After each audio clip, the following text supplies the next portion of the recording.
Right, నిలబడే మాట్లాడతాను. నువ్వు మా పద్మని ప్రేమించావట కదా? తను కూడా నన్ను ప్రేమించింది. I see.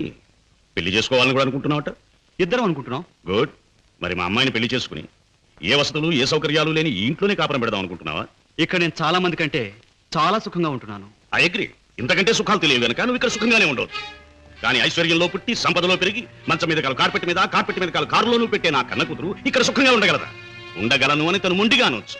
కానీ మిస్టర్ కిషోర్, కాశ్మీర్ మంచులో పుట్టిన ఖరీదైన యాపిల్ చెట్టు మన పెరటి మట్టిలో పెరగలేదని దానికి తెలియదు. పెంచే తోటమాలికి మాత్రమే తెలుసు. ఏమంటావు? మహారాజు కూతురైన సీత కట్టుకున్న వాడితో కారడవులో బ్రతికింది అంటాను. చూడు కిషోర్, ఒక్కడే రాముడు ఉంటాడు, ఒక్కతే సీత ఉంటుంది, ఒక్కటే రామాయణం ఉంటుంది.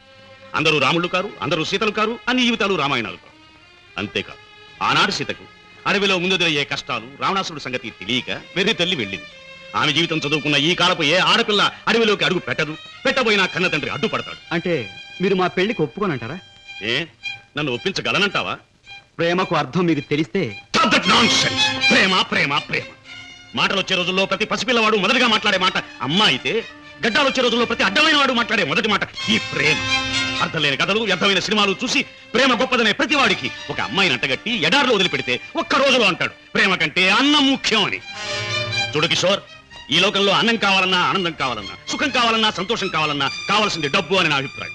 అందరం ఎక్కించి తిప్పిన నా కూతుర్ని నీకు కట్టబెట్టి అగాధంలోకి తోయకూడదన్నా నిర్ణయం.